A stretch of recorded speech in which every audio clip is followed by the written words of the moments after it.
Hello students, welcome to my channel. मैं हूं आकाश शर्मा और आप सब लोग देख रहे हैं maths by Akash Sharma channel को। बच्चों, हम पढ़ रहे हैं कंपाउंड इंटरेस्ट। 5 लेसन हम पढ़ चुके हैं, 6वां लेसन हम आज पढ़ने वाले हैं।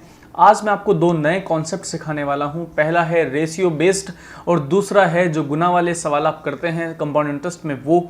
तो बच्चों, वीडियो के एंड तक बने रहिएगा ताकि आपको पूरा कॉन्सेप्ट जो है वो समझ में आ सके।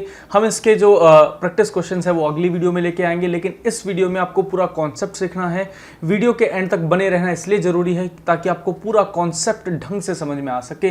तो चलिए कॉन्सेप्ट की तरफ चलते हैं। उससे पहले बच्चे, अगर आपको ये वीडियो पसंद आए तो आप इस वीडियो को लाइक करें, शेयर करें अपने दोस्तों के साथ और सब्सक्राइब करें हमारा चैनल। और अगर ऑलरेडी सब्सक्राइब कर लिया है तो बेल आइकन जरूर दबा दें ताकि आपको नोटिफिकेशन जो है वो सबसे पहले मिल सके।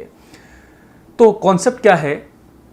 कॉन्सेप्ट ये है बच्चे, कॉन्सेप्ट है कि समान समय अंतराल में मूलधन और मिश्रधन का जो अनुपात है वो समान रहता है। अब ये कॉन्सेप्ट इतना बेहतरीन है कि अगर आप मेंस तक के कुछ क्वेश्चंस देखते हैं और यहां आपको सबसे ज्यादा दिक्कतें होती हैं, क्योंकि आपको दे दिया जाता है 5-5 साल का डिफरेंस, 7-7 साल का डिफरेंस दो अमाउंट्स के बीच में आ जाएगा। बच्चा कंफ्यूज है कि कंपाउंड इंटरेस्ट में इसको कैसे किया जाए, है ना। कुछ बस लोगों ने ना तरीके बना दिए, फॉर्मूले बना दिए, आपको ना रटा दिया गया कि इस तरीके से आपको करना है। बच्चे, कुछ भी तरीका, कुछ भी कॉन्सेप्ट आपको याद नहीं रखना, रटना कुछ भी नहीं है। मैं आपको बस छोटी छोटी सी बातें बताता हुआ चलूंगा, आपको बस वो ध्यान रखनी है। किस तरीके से ध्यान रखनी है वो देखिएगा।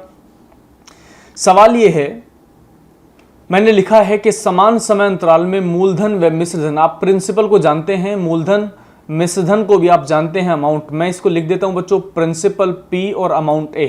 यानी मैं कहने वाला हूं बच्चों, इक्वल टाइम डिफरेंसेस जब भी आएगा, मतलब दो अमाउंट्स के बीच जब भी इक्वल टाइम डिफरेंस आएगा, इक्वल टाइम डिफरेंस जब भी 2 अमाउंट्स के बीच आपको लिखा हुआ मिलेगा, आप उसमें प्रिंसिपल और अमाउंट, मतलब किन्हीं भी 2 वैल्यूज के बीच अगर आपको गैप इक्वल दिखाई दे, 2 साल, 1.5 साल, 3 साल का, तो आप उन दोनों का रेशियो इक्वल करने की कोशिश करेंगे। अगर रेशियो आपने इक्वल किया तो आपका आंसर 100% आ जाएगा। मैं ऐसा क्यों कह रहा हूं वो समझिए, मैं क्या कहना चाहता हूं वो समझेंगे। मान लो हमारे पास 100 रुपए हैं और मैं कह रहा हूं आपको कि अगले 3 साल में ये डबल हो जाएंगे।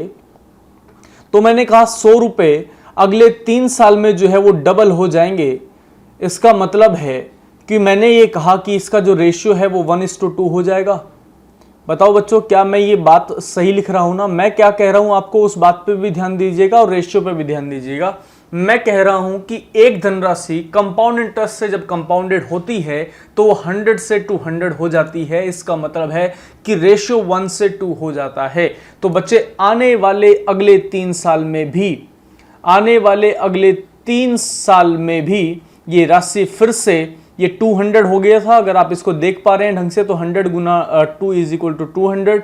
तो अगले 2 साल में भी बच्चे यहां पर जो रेशियो है वो 1:2 बनना चाहिए। मतलब अगर ये 200 है तो ये 400 हो जाना चाहिए था।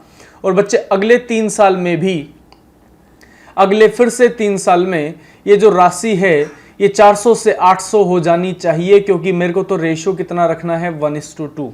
क्या ये मेरी बात आपको समझ में आ रही है? ये कॉन्सेप्ट है जो कहां लगता है, जो कंपाउंड इंटरेस्ट में लगता है। कंपाउंड इंटरेस्ट हमको सिखाता है कि इक्वल टाइम डिफरेंस में किन्हीं भी 2 वैल्यूज के बीच जो रेशियो है वो इक्वल रहना चाहिए। यहां से सवाल बच्चों बहुत खतरनाक से सवाल बनेंगे। यहां से समझेंगे हम सवाल किस तरीके से होगा। लेकिन उससे पहले एक मैं आपको कॉन्सेप्ट और इसी में बिल्ड करना चाहता हूं आपके लिए। जैसे एक एग्जाम्पल और ले लेते हैं यहीं से। मान लो मैंने कहा एक धनराशि जो है वो 2000 से 5000 हो गई है। एक धनराशि जो है वो 7 साल में, ध्यान से समझना बच्चों, एक धनराशि जो है वो 7 साल में 2000 से 5000 हो गई है। तो आपको बताना है कि वह राशि जो है वो अगले 7 साल में कितनी हो जाएगी। तो हमारे लिए आसान सा हमें लगा। हमने कहा यार, सबसे पहले मेरे दिमाग में स्टक होना चाहिए कि पहली बात तो कंपाउंड इंटरेस्ट का सवाल होना चाहिए। ध्यान रखें, पहली बात तो कंपाउंड इंटरेस्ट का सवाल है। दूसरी बात, हमसे कह रहा है भाई 7 साल है हमारे पास, तो यानी हमें टाइम भी दे रखा है, कितने साल का, 7 साल का टाइम दे रखा है। इसका मतलब है यार ये इजी तो नहीं है, मतलब फॉर्मूला लगा के करूंगा तो कहीं ना कहीं फंस जाऊंगा। तो यानी हमारे दिमाग में चलना चाहिए रेशियो बेस्ड कॉन्सेप्ट। और रेशियो बेस्ड कॉन्सेप्ट में आपको याद क्या रखना है कि टाइम डिफरेंस जो है वो इक्वल होना चाहिए। अगर टाइम डिफरेंस आपका इक्वल हुआ तो आप ये कह सकते हैं कि रेशियो सेम होना चाहिए। आप मुझे बता सकते हैं इस 2000 में और इस 5000 में रेशियो कितना है? अगर मैं 3 जीरो से 3 जीरो हटा देता हूं तो मैं ये कह सकता हूं कि 2:5 का रेशियो बनेगा। तो इन अगले दो, देखो यहां से यहां तक की कहानी को आप एक बार ढंग से देखिएगा मेरे साथ साथ।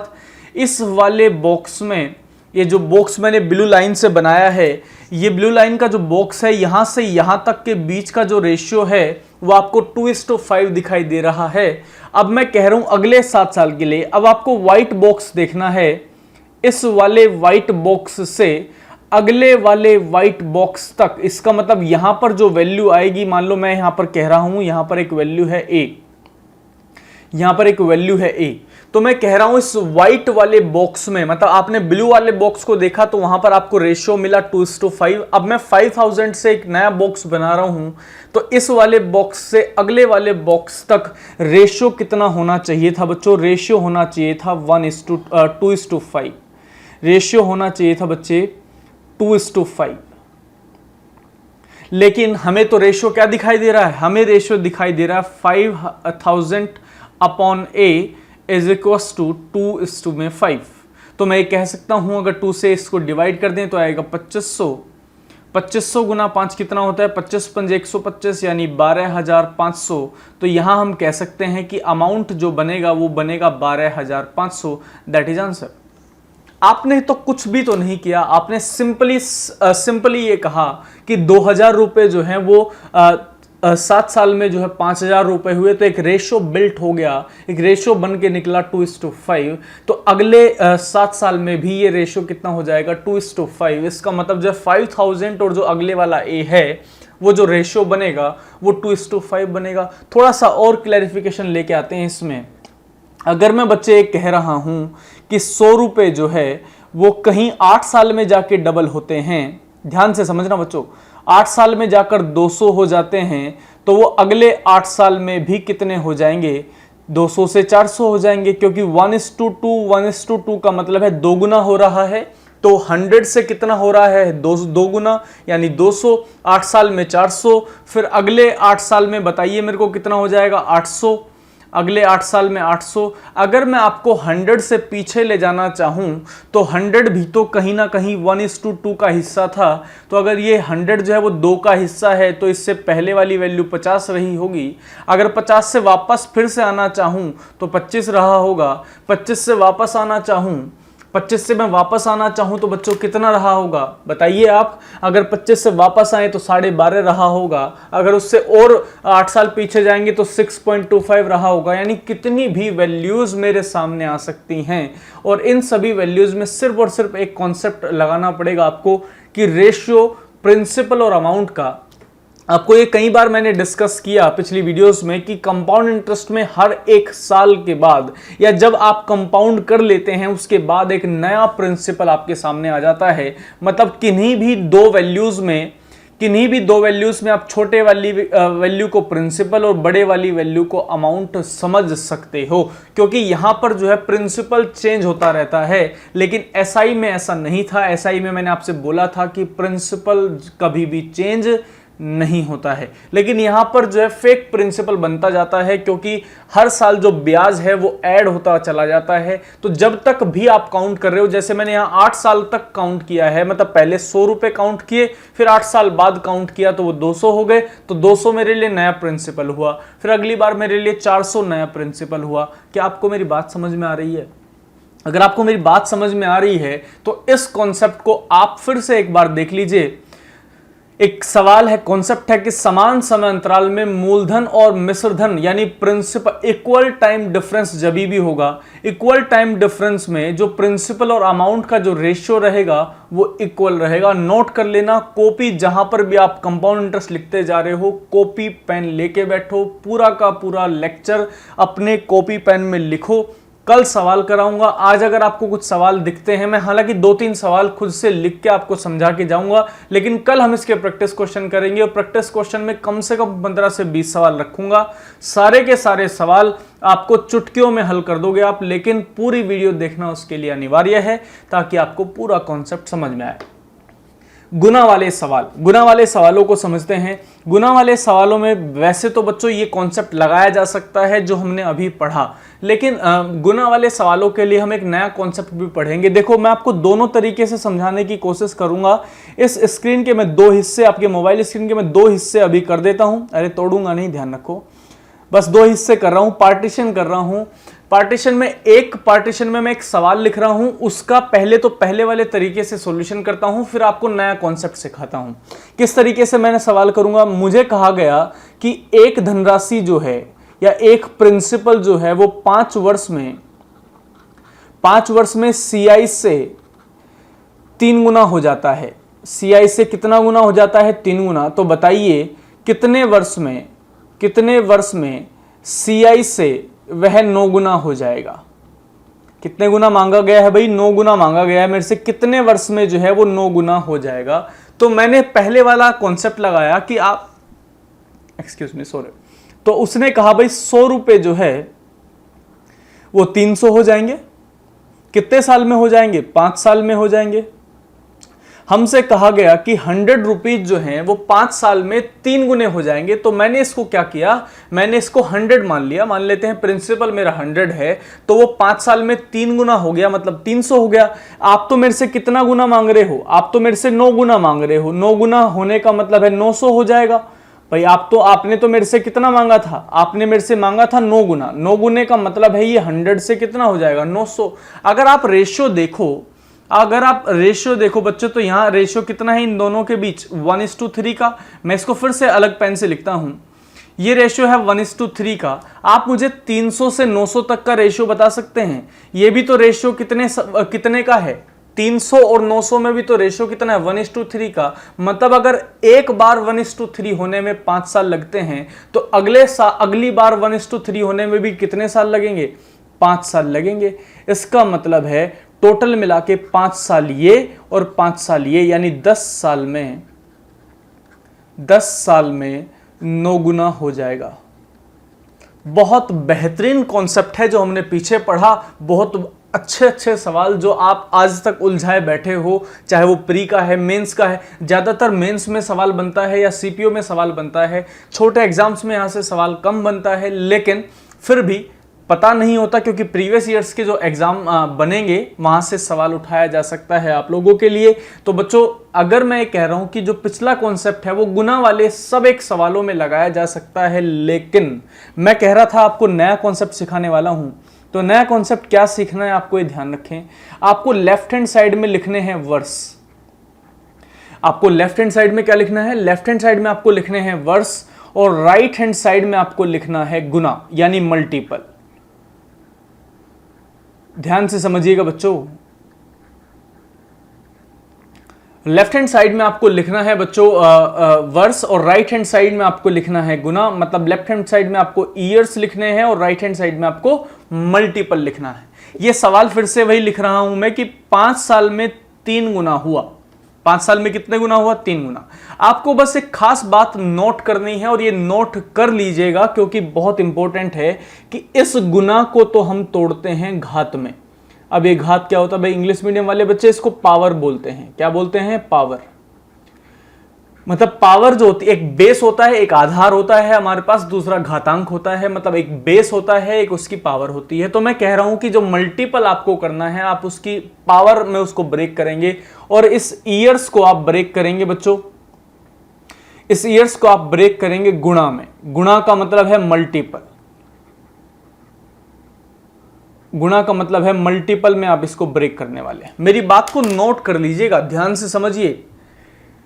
एक सवाल ना 5-5 सेकंड का भी नहीं है, लेकिन कंफ्यूजन बहुत तगड़ी होने वाली है सवालों में, क्योंकि सवाल का ना एक पूरा का पूरा आधार है। जब आपका आधार तैयार हो जाएगा ना, तब आप सवाल बहुत तेजी से करोगे, लेकिन उस आधार तक पहुंचने के लिए ना आपको ये पूरा समझना पड़ेगा लेक्चर।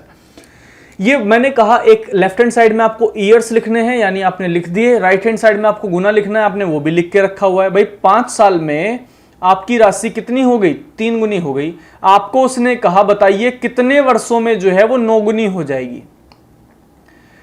3 गुना होने के लिए कितने वर्ष लगे, 5 वर्ष। उसने कहा 9 गुना कर दीजिए इसको। मैंने कहा भाई 9 गुना करना है, अगर आपको इसको 9 गुना करना है तो आपको बताया गया कि गुने वाले को तो किस में तोड़ेंगे, आप पावर में तोड़ेंगे। तो चलिए इसको पावर में ब्रेक कर देते हैं। मैंने लिख दिया इसको 3 का स्क्वायर। देखो इसकी पावर में ब्रेक हो गया है, ये 9 गुना है, 9 गुना है तो हमने कितनी पावर कर दी, 3 स्क्वायर। 27 गुना होता तो हम इसको कितना करते, 3 की पावर 3। कई बार बहुत रेयर चांस होगा कि आपसे कुछ और पूछा जाएगा, मतलब पावर में ब्रेक हमेशा ही आपका सवाल हो जाएगा। अगर नहीं होता तो मुझे पता है आपको पहले बैक फ्लिप करना पड़ेगा, फिर आप राइट फ्लिप आगे करेंगे। लेकिन बच्चे मैं वहां पे अभी नहीं जा रहा, वहां वो अगला लेवल है, उसको हम पढ़ेंगे अभी थोड़ी देर बाद। लेकिन अभी आपको ये समझना पड़ेगा कि मैंने कहा 3 गुना है, मैंने 3 का स्क्वायर कर दिया, मतलब 9 गुना हो गया। अगर आप जो भी यहां आप पावर में लिखते हो, देखो ध्यान से समझना, जो भी आप यहां पावर में लिखते हो वो इधर कहां लिखा जाता है, मल्टीपल में लिखा जाता है। इसका मतलब 5 में उधर की पावर, उधर की कितनी पावर लगाई आपने, 2, तो आपने इधर मल्टीप्लाई में 2 लिख दिया, तो आपका आंसर आ गया 10 साल। क्या आपको मेरी कहानी समझ में आ रही है? अगर आपको एक कहानी समझ में आ रही है, दोबारा देखिए, गुना वाले सवाल हम पिछले मेथड से भी कर सकते थे और अगला जो मैंने आपको समझाया वहां से भी कर सकते थे। लेकिन अगर आपको एक बार और समझना, मैं एक सवाल आपके सामने और रख रहा हूं कि एक धनराशि जो है वो 8 साल में, एक धनराशि 8 साल में 3 गुनी हुई है। आपसे पूछा है 27 गुना कितने साल में हो जाएगी, 27 गुना वो कितने वर्षों में हो जाएगी, आपसे ये सवाल पूछा गया है। अब आप मेरे को एक बताइए, मैंने कहा था कि आपको लेफ्ट हैंड साइड में आपको वर्ष लिखने हैं, तो आपने लिखा एक साइड में 8 साल और दूसरी साइड में आपने लिख दिया 3 गुना। दूसरी साइड में आपने क्या लिख दिया, 3 गुना। अब आप इस 3 गुने को कितना करना चाहते हैं, 27 गुना करना चाहते हैं। कि आप इसकी पावर ब्रेक कर सकते हैं, 3 की पावर 3। और मैंने कहा जो यहां पावर में जाएगा, जो गुना वाले में पावर में जाएगा, वो तो इधर मल्टीपल में जाएगा, यानी 8 की गुना 3 में कर दीजिए। आप 8 या 24 साल लगेंगे, 24 साल लगेंगे कितने गुना होने में, 27 गुना होने में। मेथड नंबर 1 जो हमने पहला कॉन्सेप्ट पढ़ा वहां से करके देखते हैं। 3 गुना हुआ, इसका मतलब 1 से 3, फिर 3 से 9 हो जाएगा, फिर 9 से 27 हो जाएगा। मतलब 3 अंतराल लगने वाले हैं। एक अंतराल 3 गुना होने में, दूसरा अंतराल फिर से 3 गुना होने में, और तीसरा अंतराल फिर से 3 गुना होने में। और एक टाइम डिफरेंस में आपको कितने साल लगे हुए हैं, 8 साल, 8 साल और 8 साल। 8, 8, 16 और 8, 24 साल लगेंगे। देखो दोनों के दोनों कॉन्सेप्ट पर जब आपका हाथ बैठ जाएगा, जब आप सवाल बहुत सारे निकाल लोगे अपने पेन के और कॉपी के बीच में, तब आपको गारंटी है कि 10 सेकंड में सवाल हो जाएगा। लेकिन उससे पहले वीडियो को पूरा देखें, कॉन्सेप्ट समझ में आ जाए, तब सवाल करना सीखें। अन्यथा आप आधी अधूरी जानकारी लेकर सवाल करोगे तो कहीं ना कहीं फंसे रहोगे। एक क्वेश्चन और दिमाग में आता है, दिमाग में ये क्वेश्चन आता है कि भाई अगर हम पावर में लेके जाए, मतलब बेस तो हमें देगा ही वो कितना गुना हो रहा है, हमें तो उस बेस की क्या लगानी है, पावर, और हमें इस साइड लिखना है ईयर्स। हमें इस साइड क्या लिखना है, ईयर्स। ध्यान रखेंगे जो भी हम इधर पावर लगाएंगे, देखो ध्यान से समझना, ये ईयर्स हैं और ये बेस था, ये ईयर्स हैं और ये क्या था, बेस था। अगर हम बेस में कोई भी पावर लगाते हैं, देखो बेस की अगर आप कुछ भी पावर लगाते हो तो वो पावर कहां चली जाती है, मल्टीपल में। वो पावर कहां चली जाती है, आपकी मल्टीपल में। लेकिन अगर इस पावर को आप हटाना चाहो तो बच्चे यहां से एक स्टेप आगे बढ़ जाता हूं मैं कह रहा हूं कि मुझे फिर से पावर हटानी है। तो अगर मुझे पावर को हटाना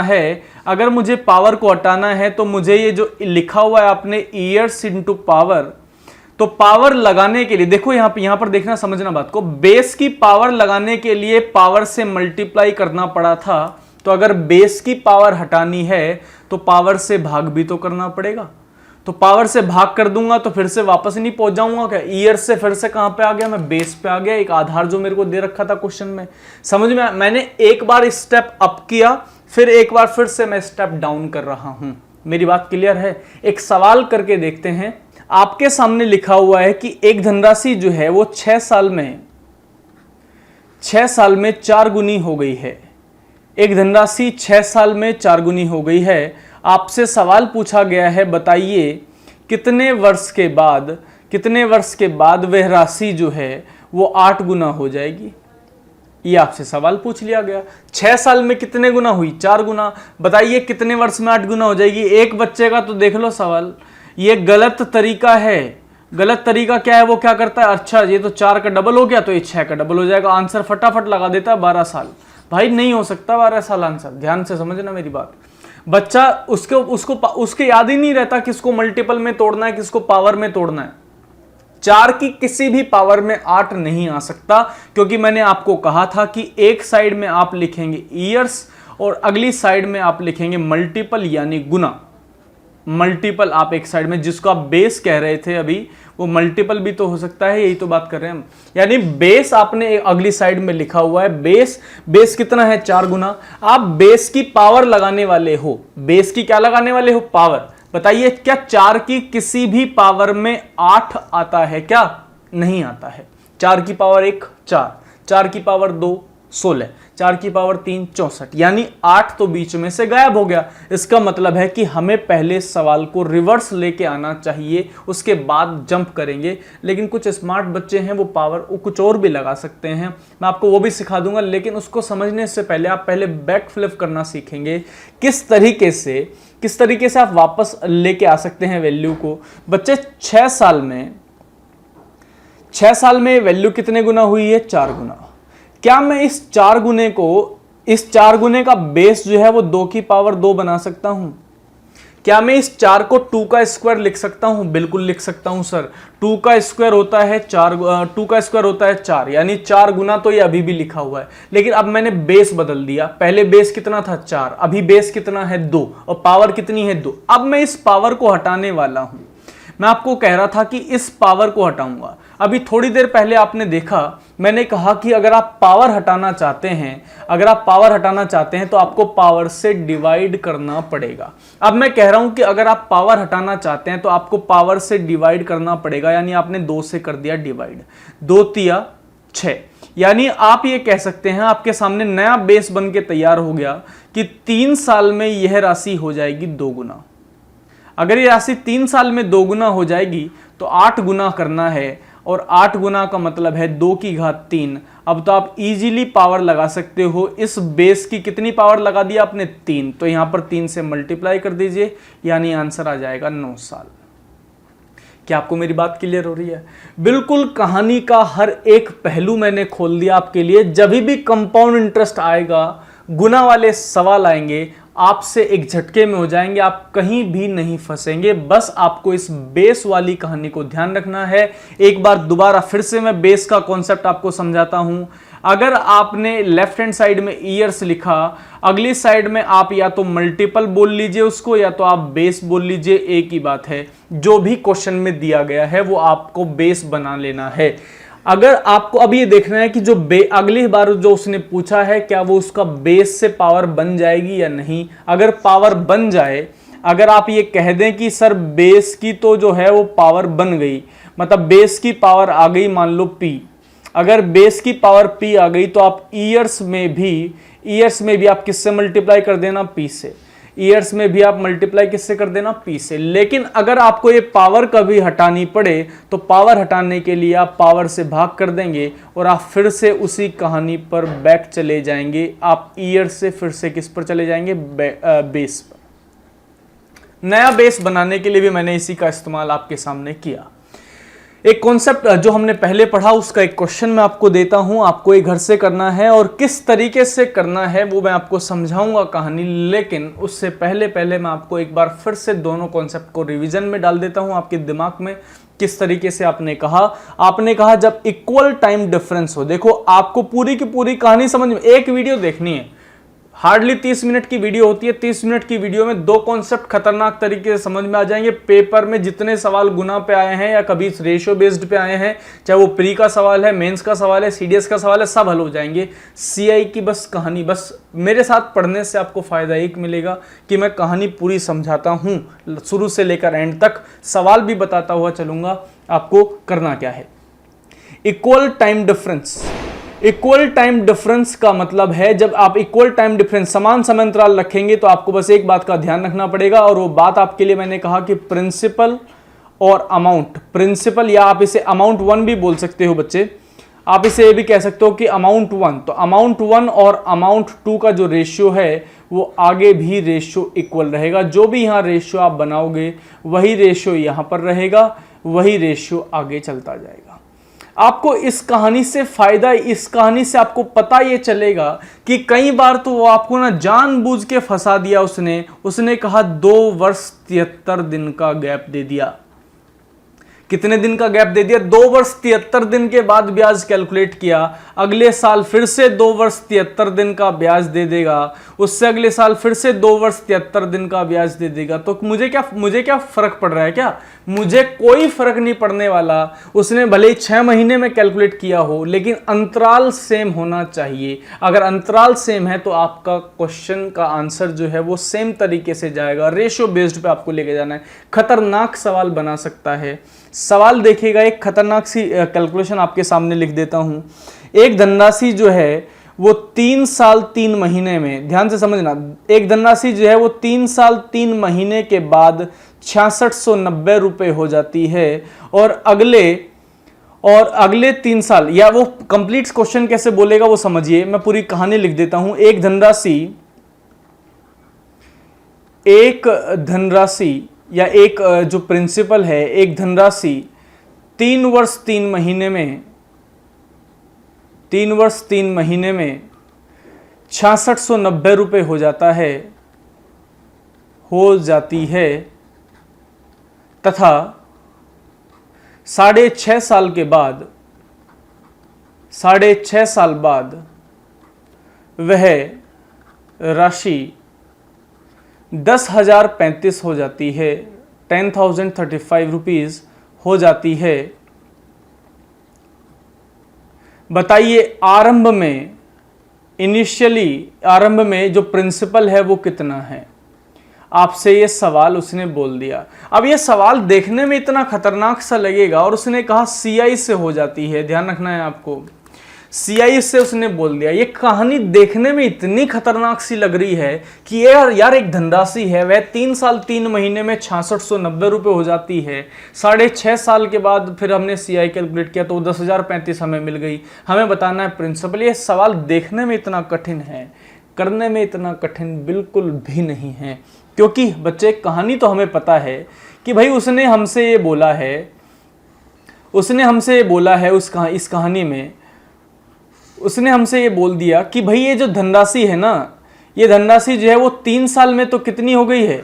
ये धनराशि 3 साल में हो गई है 6690, 3 साल 3 महीने में, और फिर 6.5 साल के बाद ये धनराशि कितनी हो गई? 10,035 हो गई। इसका मतलब ये है कि कहानी को हमें ढंग से ऐसे समझना है। देखिएगा, उसने कहा 3 साल में हो गई, 3 साल 3 महीने में हो गई 6690, और फिर जैसे ही अगले 3 साल 3 महीने और बीते, टाइम गैप इक्वल कर दिया मैंने। टाइम गैप हमने क्या कर दिया? इक्वल कर दिया। अगर हमने टाइम गैप इक्वल दिखा दिया तो हमें पता चल गया कि रेशियो तो जो है वो सेम रहा होगा। और अगर रेशियो सेम रहा होगा, देखना बच्चे, रेशियो कितना रहा होगा? सेम। 6690 और 10,035 का जरा रेशियो बनाते हैं। अगर आप रेशियो कभी बना भी नहीं पाए, ध्यान से समझना मेरी बात, वैसे तो ये बन जाएगा रेशियो, क्योंकि 6 6 12 है, 9 21 है, यानी 3 से आपको पता ही चल रहा है 3 से डिवाइड हो रहा है। लेकिन अगर आप कभी रेशियो बना भी ना पाए तो आप इसे ज्यों का त्यों लिख देना, 6690 रेशियो 10,035। आप जो कहते हो रेशियो रहने दें, कोई फर्क नहीं पड़ता, आप डिवाइड करें ना करें, क्योंकि कैलकुलेशन तो एट द एंड मेरे को करनी ही पड़ेगी। लेकिन मेरे को इतना समझ लेना चाहिए कि जो प्रिंसिपल है और जो ये वैल्यू है, इस बॉक्स को देखना, इस पहले वाले बॉक्स को देखना, इस पहले वाले बॉक्स में भी तो रेशियो जो का त्यों रहना चाहिए कि नहीं रहना चाहिए। तो ये रेशियो कितना है, P/6690, यानी ये दो रेशियो आपस में बराबर है। P बटे 6690 बराबर है 6690 बटे 10,035 के। आप इसकी कैलकुलेशन कर लीजिए, 6690 गुना में 6690 डिवाइडेड बाई 10,035। आप 3 से डिवाइड कर लीजिए, 3 3 ज़ा 9, 1 3 3 ज़ा 9, 1 3 4 ज़ा और 3 5 ज़ा, 3 से ये 2 2 3 0, ये इसका डबल होता है एग्जैक्टली। तो आंसर आ जाएगा 4460, दैट इज आंसर।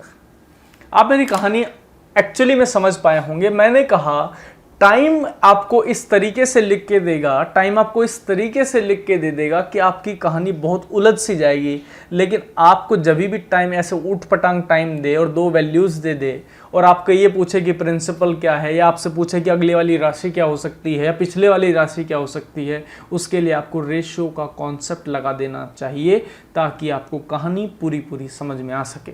बच्चे आज की कहानी मैं यहीं पे समाप्त करता हूं। मैं अगले वीडियो में आपको इन दोनों कॉन्सेप्ट पर अच्छे अच्छे सवाल कराने वाला हूं। कम से कम 20 से 25 सवाल प्रीवियस ईयर्स में मेंस तक के सवाल, प्री प्लस मेंस तक के सवाल, यूपीएसआई में जो पिछले वाला जो पेपर हुआ यूपीएसआई का, वो सारे सवाल मैं आपको कराने वाला हूं। अगर इन दोनों कॉन्सेप्ट पे कोई सवाल बना है तो 15 से 20 सवाल मैं आपको कराऊंगा और एक नया कॉन्सेप्ट आपको सिखाऊंगा अगली वीडियो में। तो आप अगली वीडियो के लिए आप इस चैनल को सब्सक्राइब कर लें ताकि आपको नोटिफिकेशन टाइम से मिल सके। और अगर आपको ये वीडियो पसंद आई हो तो इस वीडियो को लाइक कर दें, शेयर कर दें अपने दोस्तों के साथ। और बच्चों, तब तक के लिए धन्यवाद। आप बहुत प्यार दे रहे हैं हमें, उसका बहुत बहुत शुक्रिया।